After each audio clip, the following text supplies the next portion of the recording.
Hey folks, lyarri here. Today reacting to Juvenoia? Yeah, I'm not gonna be able to pronounce that. By Vsauce. We'll be able to pronounce that by the end of the video. I haven't reacted to a full-length Vsauce video in forever. Someone recommended this, and I figured I may as well do it. Let's go. Hey, Vsauce. Michael here. Hey. Skeletons are scary and spooky. But you know what else is? Teenagers. Their attitude, the way they dress, and the music they listen to. Can you even call it music? Pfft, kids these days. SMH. But what are kids these days? What's with all the concern? And what's a generation? Why do we think that coevals, groups of people of roughly the same age, act so much alike?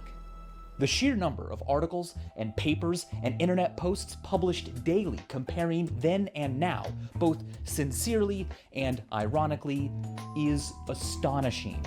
We can't seem to get enough about kids these days and just how different and awesome it was to be a kid back in the good old days. Generational labels make human history look ordered and discreet instead of scary and messy. They also have a delightfully suspicious tendency to flatter those using them. George Orwell put it well, every generation imagines itself to be more intelligent than the one that went before it and wiser than the one that comes after it. My generation is the best. For this sentiment, Juvenoia. Juvenoia. Sociologist David Finkelhor coined the term. It means an exaggerated fear about the things that influence kids these days. Juvenoia is a concerned disappointment that because of iPhones, or the internet, or TV, or rock music, or those pesky horseless carriages, the world just isn't fit for kids like it used to be. Generational conflict really has been going on for that long. After all, honor thy father and thy mother was an ancient commandment for a reason. In the 4th century BC, Aristotle remarked that youth's mistakes are due to excess and vehemence. They think they know everything. Here's an engraving from 1627 admonishing the now compared to the ways of old. In the early 1900s, Romain Rolland complained that the new generation of young people were, quote, passionately in love with pleasure and violent games, easily duped. New people and the direction society is headed in has always been seen with some disapproval. XKCD famously collected a brief history of juicy examples. In 1871, the Sunday magazine published a line that may as well have been written today about texting. Now, we fire off a multitude of rapid and short notes instead of sitting down to have a good talk over a real sheet of paper. Wow. And the Journal of Education in 1907 lamented that at a modern family gathering, silent around the fire, each individual has his head buried in his favorite magazine. Point is, there's nothing new under the sun. Not even the sun, in fact. The sun is believed to be a 3rd-generation star. This constant cycle of generation clashing can sometimes sound like a broken record. Are these commentaries really providing insight into the minds of future leaders? Or prematurely judging a coeval based on how it acts as teens? Yeah. Despite the incessant concerns otherwise, the proverbial kids these days seem to be better off than ever before. Drug use is down, exercising is up, math and writing proficiency have increased, crimes committed by young people have decreased, hate comments reported by children have dropped, the number of 9th to 12th graders who have been in fights has dropped, and the number of teens who fear attacks at school has dropped. But still, I feel bad if you can't see everything. There. Okay.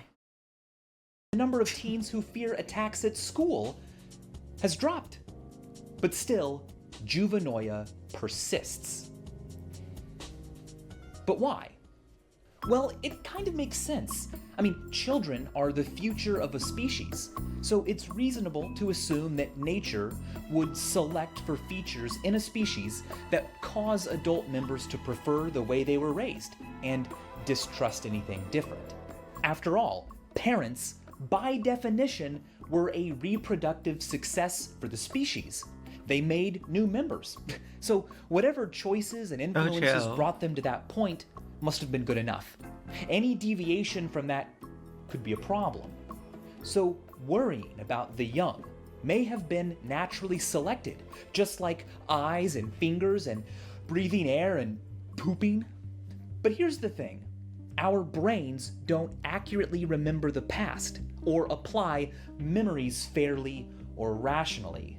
That kind of thinking has a plethora of interesting causes. First, at a social level, concerns for and about the youth are often exaggerated because exaggerating is effective. You'll generate greater mobilization around a cause if you can convince people that we're on the cusp of a crisis here, folks. Also, our increasingly connected world means more potential contact with people outside the family, the tribe, the neighborhood. Even though juvenile problems often involve people the juvenile already knows, stranger danger is a more powerful fear. My kids have good friends who are good influences, so why should I worry? Can be replaced today with, even so, people you don't know are threats, so worry. Other reasons for Juvenoia are personal. Often, it's not so much the world that's changed, it's you. Are drivers today really worse than they were when you were young? Or do you simply have new responsibilities and experience that makes you more aware of dangers that were always there? We remember the past abstractly. There just isn't enough room in our brains, or a vital need for complete veracity when recalling things. Thus, we're more likely to remember the general way we felt in the past, without the petty annoyances more salient still for the present. Secondly, loss aversion and the endowment effect. People perceive a loss as greater than an equal gain. In one famous study, when asked how much they would pay for a coffee mug, people gave prices that were significantly lower than what people given the mug first said they'd be willing to sell it for. This may play a role in how we value what we already have, our memories and favorites, over what's new. There's even neuroscience backing up why new stuff seems so bad to you. It's called the reminiscence bump. Storage of autobiographical memories, memories about yourself, increases during times of change. Incidentally, this is why you remember exciting things as lasting longer than they really did, but rarely remember times of boredom in detail. I've discussed before the ways in which this causes us to feel like time slowed down during particularly quick but significant events. Anyway, adolescence and early adulthood, particularly ages 10 to 30, are major times of change. Many important things happen during those years that define your identity. So it's no surprise that, along with things that have happened recently, memories from this bump period are greater in number and more emotional. The books and songs and movies and slang words and behavior you loved and used during this time correlates quite well with what you will, when you're older, remember the most fondly. As we can see, Juvenoia is natural. In fact, a healthy dose of it is important. There are plenty of things we should be fired up about improving. What's sometimes lost, though, when explaining that Juvenoia occurs in every generation, is the fact that the nature of Juvenoia hasn't always been the same. The generation gap of antiquity, or of the 1300s, wasn't the same as it is today. The more rapid speed of change may be one reason, but another is the appearance of a new type of creature around the turn of the last century: the teenager. Wow. The word teenager wasn't even used as a stage of life until 1922. John Savage's Teenage is a fantastic read on how human society sort of accidentally invented the teenager. You see, as factories generated new unskilled jobs, young people could acquire something neat: their own money. Suddenly, marketers realized that products could be made for the youth. They were no longer stuck with what their parents decided on. Also, the surge in immigration at the time highlighted for a new generation the view that identity wasn't something you're stuck with. It's fluid, personal, decided. Furthermore, calls for compulsory education around that time, that is, making it the law that children go to school, further solidified the segmented identity of children by forcing them out of the world at large and into commonplaces surrounded mainly by their coevals. In that environment, they could develop behaviors and opinions and culture shared just with themselves. Compulsory schooling also increased literacy in adolescence, which gave them all the more power to hear stories written for them. And I think like the evolution of generations over time is something that's really interesting to me, because I just think like growing up, right, like I had an acute awareness of just the fact that I was growing up in times that were like quickly changing, right? I went to school in the early 2000s. There was like this giant like division, right, between like what I remembered as when I was really young of like older computers, like just literally like bigger looking computers, CRTs and stuff. Or I don't remember if it was like a CRT monitor, but like also like televisions, right, like CRTs. Um, and like the newer, like more flat screen stuff, and also just like dial up internet versus like modern cable and all that stuff.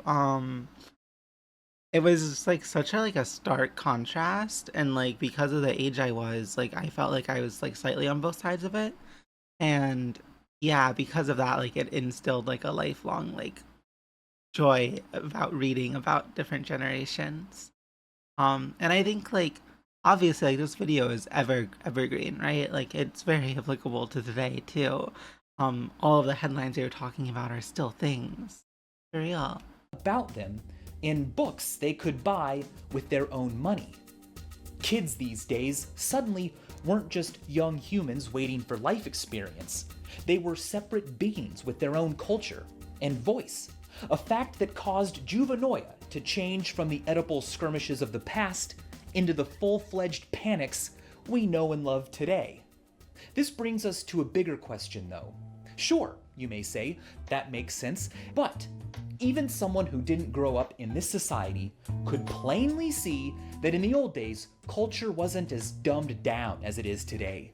Things used to be made by the elites, for the elites. Now they're made for the masses, who demand sensational, atavistic pablum instead of rational critical thought like scholars, and, well, you know, me. Those examples sure are convincing, but the plural of anecdote isn't data. You can pick different examples and argue the opposite point. Mozart wrote poems about farts. There is amazing work, and there is simple work made at all times in history. In fact, as Stephen Johnson points out in Everything Bad is Good for You, if anything, when given the chance to buy or participate as they choose, the tendency we find in humans is a preference for more cognitive demands, for smarter entertainment. What it takes to keep up with the increasing density and intricacies of narratives in media these days is impressive. To be fair, of course, beneath the stimulating organization, there's no substance anymore, right? I mean, here's what one noted critic said of today's easy, brainless mass culture. It's gonna be an old person. We do not turn over the pages in search of thought, delicate psychological observation, grace of style, charm of composition, but we enjoy them like children at play, laughing and crying at the images before us. Wait, sorry, that's something literary critic G.H. Lewis wrote about Dickens in 1872. Point is, taste is subjective.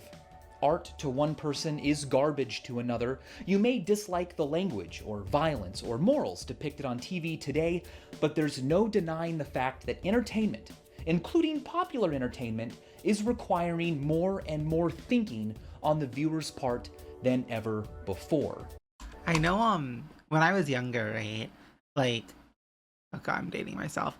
But I was like one of those like kids to a degree. I wasn't like fully into it, but like who like there was like this like early like I guess like 2010s, late 00s like internet thing of like being born in the wrong generation or whatever, right? Like, oh, music back in the day was so much better. I was born in the wrong generation.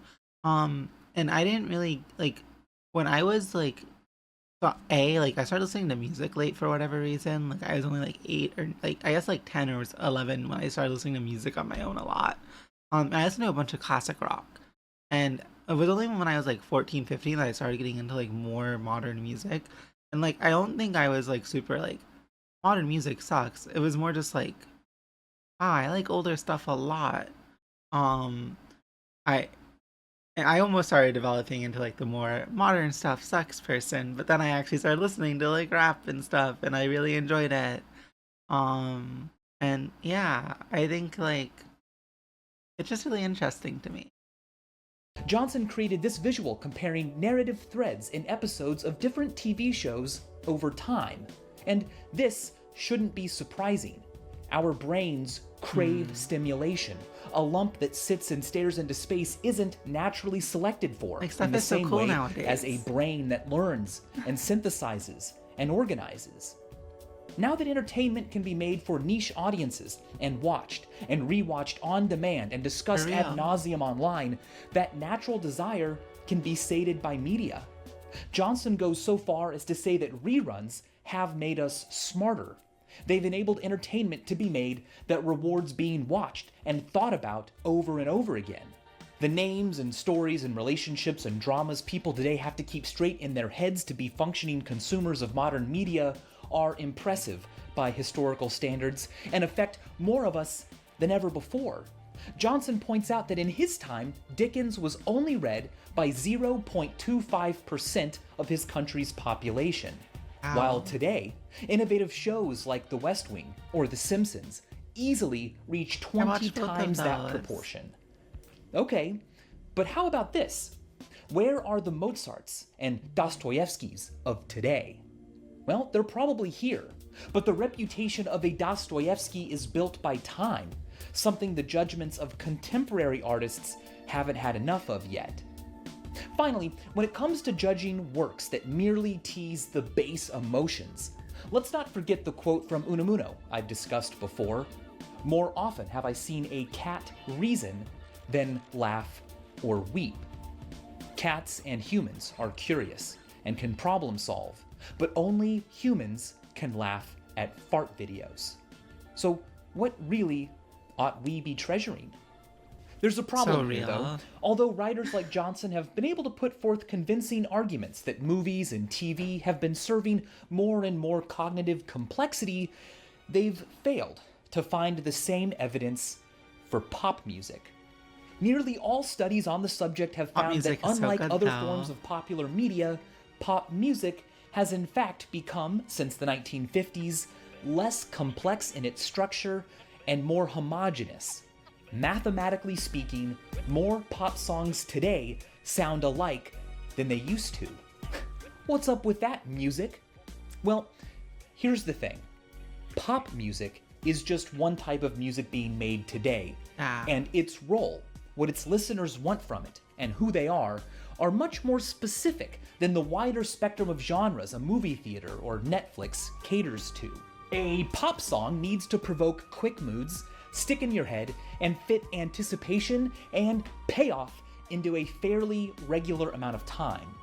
There are only so many ways to do that, so perhaps pop music producers have simply gotten better at scratching the specific itch they're challenged to scratch. I mean, imagine criticizing doctors for using penicillin nowadays. Back in the good old days, treatment was innovative.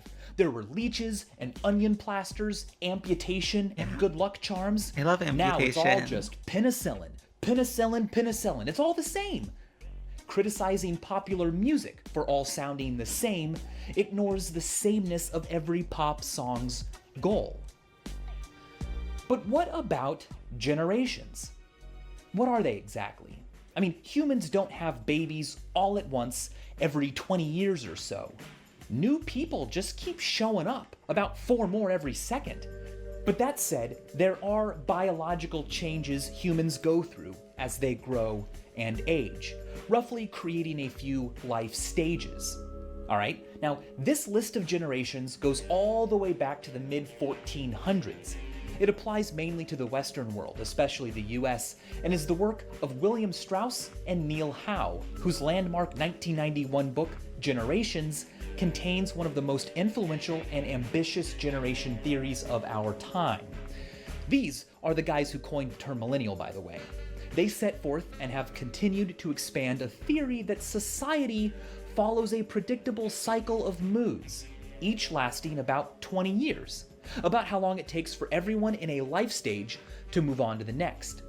The social mood and the common life stage a coeval experiences it during are what distinguishes one generation from the next. Strauss and Howe call each social mood a turning. A turning describes the way society will act by either establishing, accepting, challenging, or fracturing in lieu of established customs. To illustrate the cycle, let's start just after the American Civil War, in the so-called Gilded Age. Here, we find American society in the first turning, what they call a high. This is a 20-year period when society is largely in agreement about the direction it wants to go in, because it recently coalesced in the face of a crisis. Institutions are strong, and thus young adults are cautious and conformist. But then, people tire of social discipline and call for reform. A period of awakening occurs. The majority consensus is attacked in the name of greater and broader individual autonomy. The distrust in institutions left in the wake of an awakening leads to the next turning and unraveling, where in place of broad cultural identity, moral crusades polarize society over what should come next.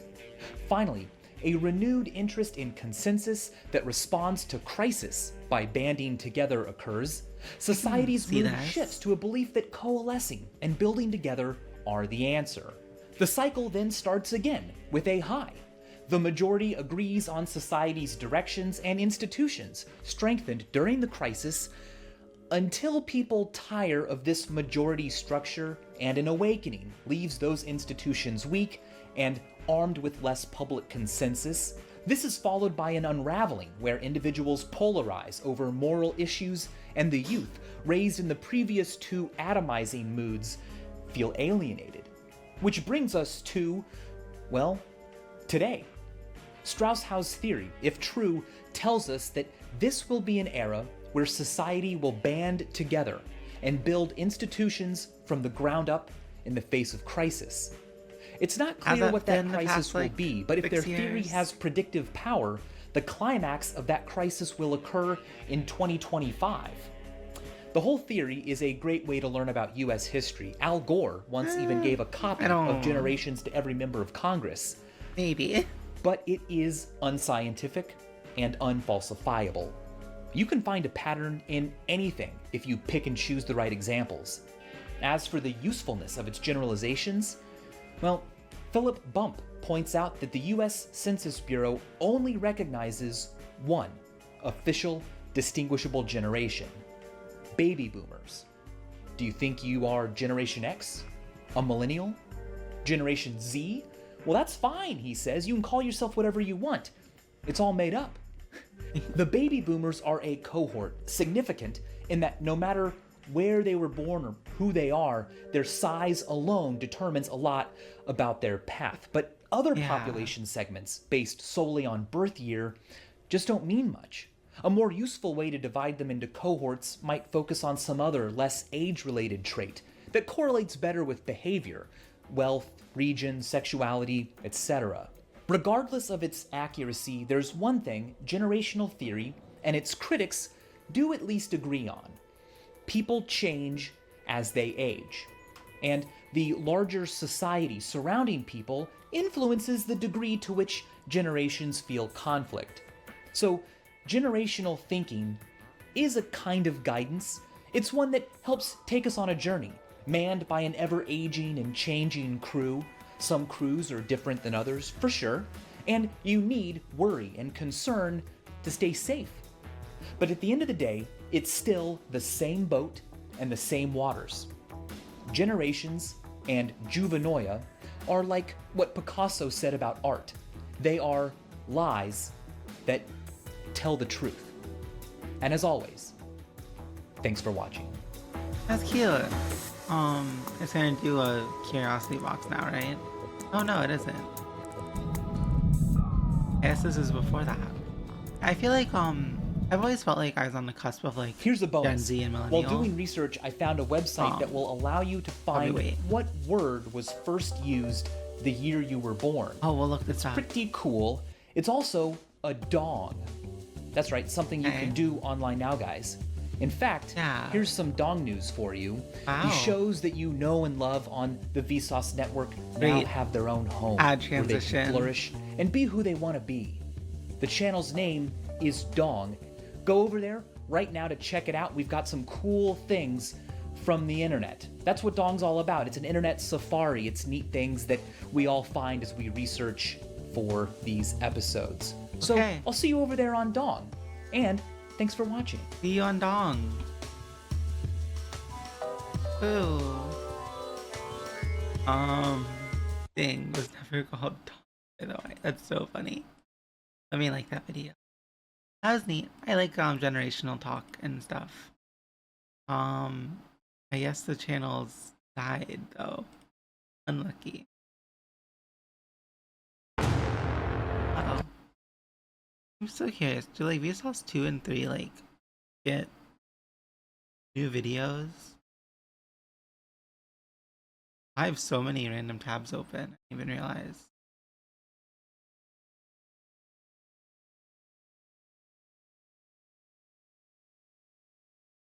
Okay, I do that. Anyways,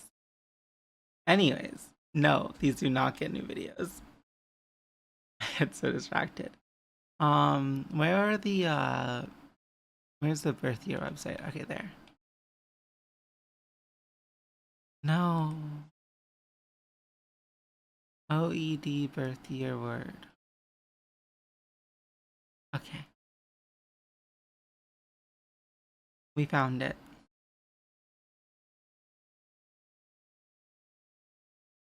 All this loads. The average person thinks. Oh yeah, I was saying. So I always thought I was like on the cusp of like Gen Z and millennial, right?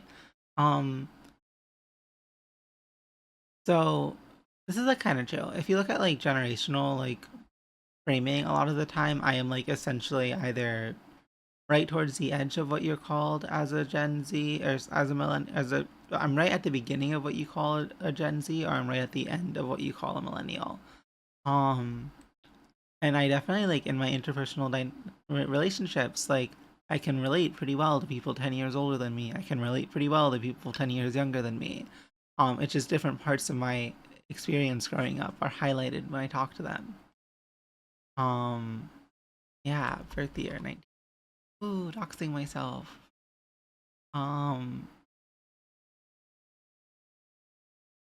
Flexitarian. Primarily, but not strictly vegetarian diet. That's like kind of me sometimes, for real. Yeah. That was a really good thumbnail. These videos are good.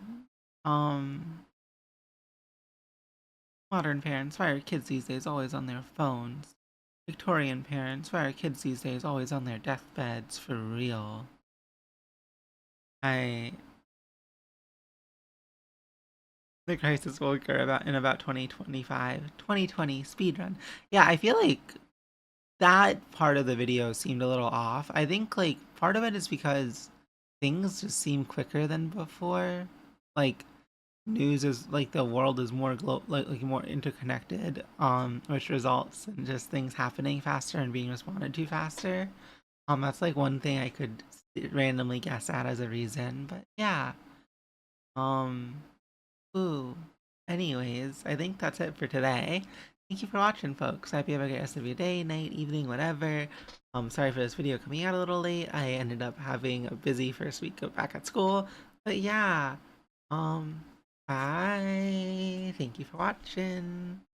Hey folks, thank you for watching the video. Remember to like it, follow on YouTube, subscribe on Twitch, and have a great rest of your day. Thank you so much.